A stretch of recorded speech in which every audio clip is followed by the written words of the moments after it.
यादों और उसके दिमाग और दिल में जितनी भी चीजें हैं उन सबको एक रोबोट के अंदर ट्रांसफर करना चाहते हैं। जल्दी इनका एक्सपेरिमेंट पूरा हो जाता है। ये रोबोट के अंदर सोल्जर की यादों को उसके दिल के एहसासों को डाल देते हैं और इसके बाद बैटरी से करंट से उसे ऑन किया जाता है। इनका एक्सपेरिमेंट कामयाब हो चुका है। इसका मतलब ये है कि इन्होंने एक मरे हुए इंसान की यादों को, उसके दिमाग और दिल की हर एक चीज को एक मशीन, एक रोबोट के अंदर डाल दिया। और जब उस आर्मी ऑफिसर को पता चलता है कि असल में वो मारा जा चुका है और उसका शरीर रोबोट का है, तो ये देखकर वो शॉक्ड हो जाता है और अपने आप पर हमला करके अपने आप को खत्म कर देता है। और इस तरह से इनका एक्सपेरिमेंट कामयाब होने के बाद भी फेल हो जाता है। विलियम का बॉस उसे कहता है कि अगर जल्दी तुमने एक्सपेरिमेंट पूरा नहीं किया तो इस डिपार्टमेंट को हमेशा के लिए बंद कर दिया जाएगा। लेकिन विलियम और उसका दोस्त एड ऐसा नहीं चाहते। विलियम घर आता है जहां पर वो अपनी पत्नी और अपने बच्चों के साथ घूमने के लिए जाता है। दरअसल ये पिकनिक पर जा रहे होते हैं। रास्ते में बारिश होना शुरू हो जाती है। साथ ही इतनी अंधेरी रात में गाड़ी चलाना बहुत मुश्किल होता है और तभी बिजली एक पेड़ पर गिरती है, जिससे पेड़ टूटकर इनकी गाड़ी के ऊपर गिरता है। विलियम की पत्नी की वहीं पर मृत्यु हो जाती है। साथ ही गाड़ी का बैलेंस बिगड़ जाता है, जिससे गाड़ी पानी में गिर जाती है और विलियम के तीनों बच्चों की मृत्यु हो जाती है। विलियम ने आज रात को अपने पूरे परिवार को खो दिया। इस बात से विलियम टूट जाता है और जल्दी वो अपने आप को संभालता और अपने दोस्त एड को कॉल करता है, जो उसके साथ रिसर्च में काम करता है। वो एड से कहता है कि डेटा इकट्ठा करने वाली, यानी कि दिमाग से डेटा निकालने वाली मशीन को लेकर तुम जल्दी से जल्दी मेरे पास आ जाओ। वो एड को अपनी लोकेशन बताता है। एड जल्दी वहां पर पहुंच जाता है और जब वो वहां पर विलियम के परिवार की ऐसी हालत देखता है तो वो शॉक्ड हो जाता है। विलियम एड से कहता है कि मेरे पूरे परिवार के दिमाग से उनका डेटा निकाल लो। हालांकि एड को उसकी बात अच्छे से समझ नहीं आती, लेकिन एड उसके पूरे परिवार के दिमाग से उनका डेटा निकाल लेता है। ये दोनों अपनी लैब में आते हैं जहां पर ये काम करते हैं।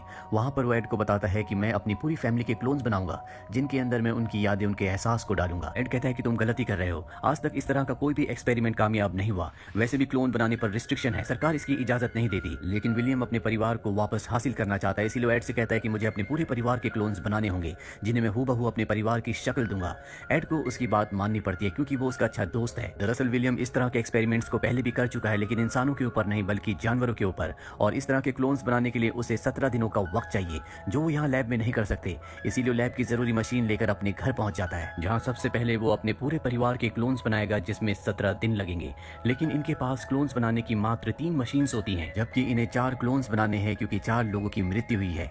विलियम तय करता है कि वो अपने परिवार के एक सदस्य का क्लोन नहीं बनाएगा, इसीलिए वो सबके नाम एक एक कागज की चिट पर लिखता है और जिसका भी नाम निकलेगा उसका क्लोन नहीं बनेगा।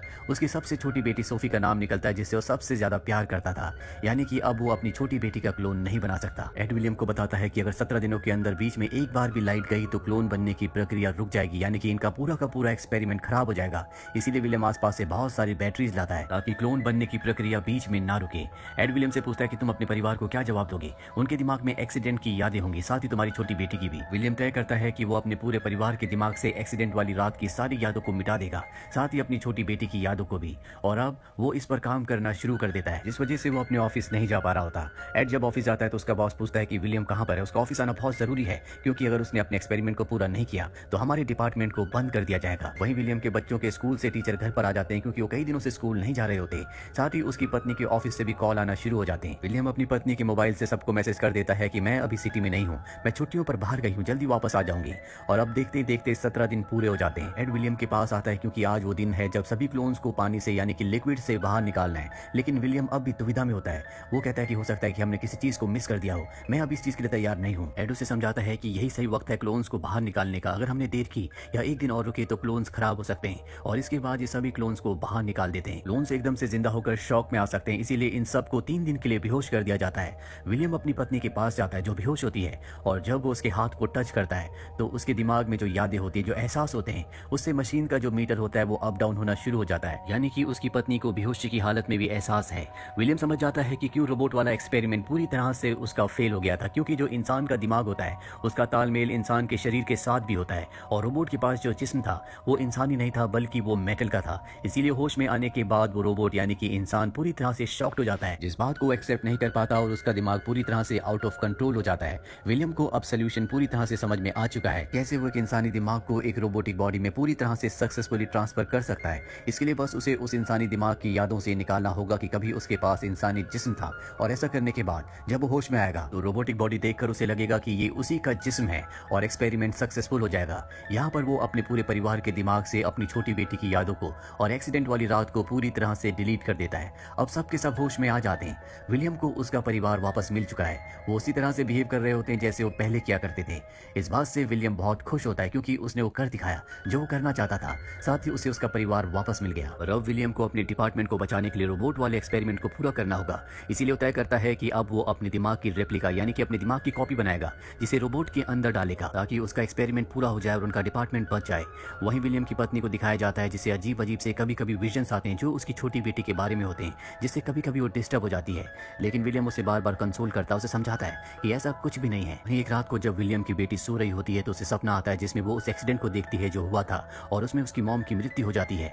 ये देखकर वो पूरी तरह से घबरा जाती है, उठ जाती है। विलियम वहां पर आता और अपनी बेटी को समझाता है कि ये सिर्फ एक बुरा ख्वाब था, तुम्हें दोबारा सो जाना चाहिए। और जब वो सो जाती है तो वो अपनी बेटी को नीचे ले जाता है। यहाँ पर वो अपनी बेटी के दिमाग को मशीन्स के साथ जोड़ता है। दरअसल वो देखना चाहता है कि कहीं उसकी बेटी के दिमाग में एक्सीडेंट वाली कोई याद रह तो नहीं गई। और जब वो ऐसा कर रहा होता है तभी वहां पर उसकी पत्नी भी आ जाती है। उसकी पत्नी सब देखकर हैरान होती है। उसे शक होता है कि विलियम ने कुछ न कुछ किया है जिस वजह से उसे उसकी बेटी को अजीब अजीब से ख्याल, अजीब अजीब से विजन्स आते हैं। हालांकि विलियम अपनी पत्नी को कुछ भी नहीं बताना चाहता, लेकिन उसके बार बार पूछने पर वो बता देता है कि कुछ वक्त पहले हमारी गाड़ी का एक्सीडेंट हो गया था जिसमें तुम्हारी और बच्चों की मृत्यु हो गई थी। इसके बाद मैंने तुम सबके क्लोन्स बनाए और अपने परिवार को वापस हासिल कर लिया। ये जानकर उसकी पत्नी को बहुत दुख होता है कि वो एक इंसान नहीं बल्कि एक क्लोन है, लेकिन वो इस बात से सेटिस्फाइड होती है कि उसके पास उसके बच्चे हैं। अगले दिन यहाँ पर विलियम का बॉस आता है और विलियम से कहता है कि मुझे पता है कि कुछ वक्त पहले तुम्हारी गाड़ी का एक्सीडेंट हुआ था जिसमें तुम्हारी पत्नी और बच्चे मारे गए थे। तुमने उनका क्लोन बनाया और अगर ये बात किसी को बाहर पता चली तो हमारी कंपनी के लिए ये बहुत बड़ा खतरा होगा। अगर तुम चाहते हो कि मैं तुम्हारे राज को राज रखूं तो तुम्हें मुझे उस डिवाइस को देना होगा जिससे तुम मेमोरीज को, यादों को कॉपी करके इंसान के दिमाग को क्लोन के दिमाग के अंदर डालते हो। विलियम उसकी धमकी से डर जाता है। वो कहता है कि ठीक है, मैं तुम्हें वो डिवाइस दे दूंगा, पर विलियम ऐसा नहीं करना चाहता, इसीलिए वो उसके ऊपर हमला करके उसे बेहोश कर देता है और डिवाइस को ओवन के अंदर डालकर जला देता है। इसके बाद वो अपने पूरे परिवार को लेकर गाड़ी से यहाँ से भागने लगता है, लेकिन उसके बॉस के साथ उसके लोग भी आए होते हैं जो विलियम को भागता हुआ देखकर उसका पीछा करना शुरू कर देते हैं। विलियम अपनी पत्नी और दोनों बच्चों को लेकर अपने दोस्त एड की बोट तक जाता है जिससे वो यहाँ से निकलना चाहता है, लेकिन तभी उसके बॉस के लोग वहां पर आ जाते हैं जो विलियम की पत्नी और उसके बच्चों को पकड़ लेते हैं। विलियम उस वक्त उनसे दूर होता है, इसीलिए विलियम बच जाता है, पर अब वो अपने पूरे परिवार को बचाना चाहता है। इसीलिए वो अपनी कंपनी में जाता है जहां पर उसके बॉस ने उसकी पत्नी, दोनों बच्चों को और साथ ही उसके दोस्त एड को पकड़ रखा होता है। एड ने डर से अपने बॉस को विलियम के बारे में सब कुछ बता दिया होता है। विलियम का बॉस विलियम को बताता है कि ये जो सारे एक्सपेरिमेंट्स थे ये मेडिकल पर्पस के लिए नहीं थे, बल्कि यूएस की गवर्नमेंट इसे फंड करती है क्योंकि वो यूएस आर्मी के लिए इस तरह के वेपन यानी कि इस तरह के खतरनाक सोल्जर्स बनाना चाहती है और अब तुम्हें वो डिवाइस मुझे दोबारा देना होगा। लेकिन विलियम ऐसा नहीं करना चाहता, इसीलिए वो उसके दोस्त को मार देता है। इसके बाद वो उसके परिवार को भी मारना चाहता है, लेकिन विलियम उसकी शर्त मानने से तैयार हो जाता है और उसके लिए वो डिवाइस बना देता है जिस डिवाइस से वो किसी की भी माइंड की यादों को कॉपी करके किसी दूसरी डिवाइस में या दूसरे रोबोट में या किसी दूसरे इंसान में डाल सकता है। और अब विलियम उस डिवाइस को बनाकर अपने बॉस को दे देता है, जिसके बाद भी उसका बॉस उसके परिवार को मारना चाहता है। पर इससे पहले कि वो ऐसा करता, यहाँ विलियम अपने उस रोबोट को बुला लेता है जिसके दिमाग में उसने अपने दिमाग की कॉपी डाली थी। दरअसल रोबोट को विलियम अपने दिमाग से कंट्रोल कर सकता है। ये रोबोट बहुत ज्यादा खतरनाक होता है, इस पर गोलियों का भी कोई भी असर नहीं होता, इसीलिए विलियम के बॉस के सभी लोगों को मार देता है। विलियम को मौका मिल जाता है और वो अपने परिवार को लेकर यहाँ से भाग जाता है। अपने परिवार को बाहर गाड़ी में छोड़ने के बाद वो वापस अंदर आता है जहाँ पर वो देखता है कि उसका रोबोट उसके बॉस को मारने वाला होता है। दरअसल अब वो बहुत बुरी तरह से जख्मी है। विलियम अपने रोबोट को रोक लेता है। विलियम का बॉस कहता है कि मैं मरने वाला हूँ, लेकिन मेरे मरने के बाद भी मेरे लोग तुम्हें नहीं छोड़ेंगे क्योंकि वो तुम्हारे बारे में सब कुछ जानते हैं। विलियम कहता है कि मैं तुमसे एक डील करना चाहता हूँ, मैं अगले 17 दिनों में तुम्हारे क्लोन को बनाकर तुम्हें जिंदा कर दूंगा जिससे तुम्हें एक नई जिंदगी मिलेगी। इसके बाद तुम मेरे रोबोट के साथ मिलकर, जिसके अंदर मेरा ही दिमाग है, उन अमीर लोगों के क्लोन बना सकते हो जो मरने वाले हैं, जिससे तुम बहुत अमीर आदमी बन सकते हो। लेकिन इसके बदले तुम्हें मुझे और मेरे परिवार को हमेशा के लिए छोड़ना होगा। तुम्हारे आदमी कभी मेरे परिवार का और मेरा पीछा नहीं करेंगे। विलियम का बॉस विलियम से कहता है कि जल्दी मिलेंगे, यानी कि उसने इस डील को एक्सेप्ट कर लिया है और अब विलियम उसका क्लोन बनाने के लिए जाता है। लेकिन उसका रोबोट कहता है कि तुमने मुझे एक नई जिंदगी दी है, ये काम मैं कर दूंगा, तुम अपने परिवार के साथ यहाँ से निकल जाओ। विलियम अपने परिवार के साथ इस जगह से निकल जाता है। वो अपने परिवार के साथ अब समंदर के किनारे रहता है जैसा कि वो हमेशा से चाहता था। वो अपने परिवार के साथ खुश है। वहीं कुछ समय बाद विलियम के बॉस को दिखाया जाता है जो कि अब जिंदा हो चुका है, यानी कि वो एक क्लोन है और विलियम के बनाए हुए रोबोट के साथ मिलकर काम करता है। ये उन अमीर लोगों के क्लोन्स बनाते हैं जो मरने वाले हैं और इस तरह से बहुत सारे पैसे कमाते हैं। वहीं हमें विलियम को दिखाया जाता है जिसने अपनी छोटी बेटी के क्लोन को भी बना लिया है और इस तरह से अब वो अपने पूरे परिवार के साथ खुश है। इसी के साथ ये फिल्म, ये कहानी यहीं पर खत्म